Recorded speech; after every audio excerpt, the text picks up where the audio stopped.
What's up, y'all? I wanted to hop on here and talk through this new strength cycle that we have begun because I know we've had some questions around it and how it is going to progress as we go through this. So, the biggest thing that we can tell you here is just trust the process, stick to your percentages, and it's going to get tough. So, we just don't want to jump ahead of ourselves. Okay.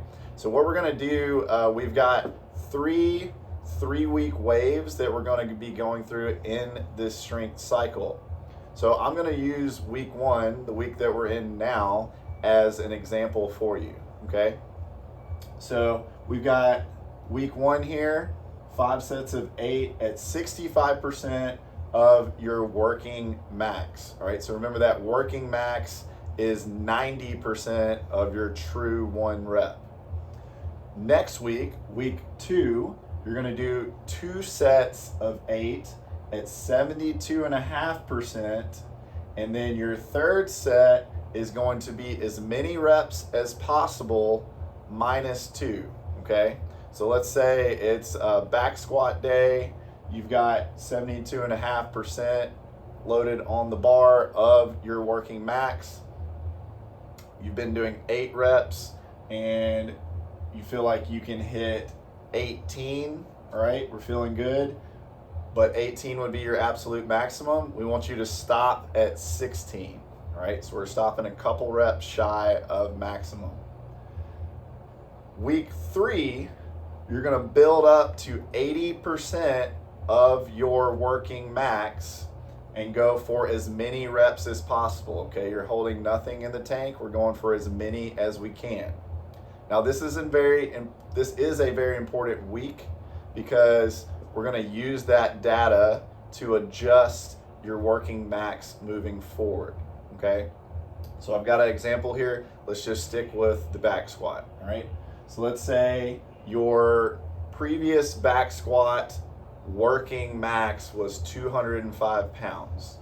You take 80% of that, you go for as many reps as possible, and you get 12. Okay, so that would be 4 reps above 8. Hopefully we're following. All right, I'm going to take 4 and I'm going to multiply that by 5 pounds. So I'm going to add 20 pounds to my working max, and my new working max is 225 pounds. That is the number you will use on week 4 to get your percentages from. Okay, so you can see how now it's going to progress and over time get more intense and heavier. All right. Now, all this to be said is listen to your body, listen to how you're feeling. 5 pounds for every rep is a suggestion.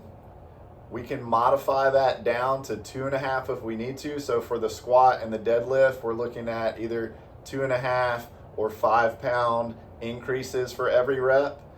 For the bench press and the strict press, we're looking at 1.25 or 2.5 pound increases for every rep on that AMRAP. All right, but again, just listen to yourself. If making a big, large jump is too much, then we don't need to do that.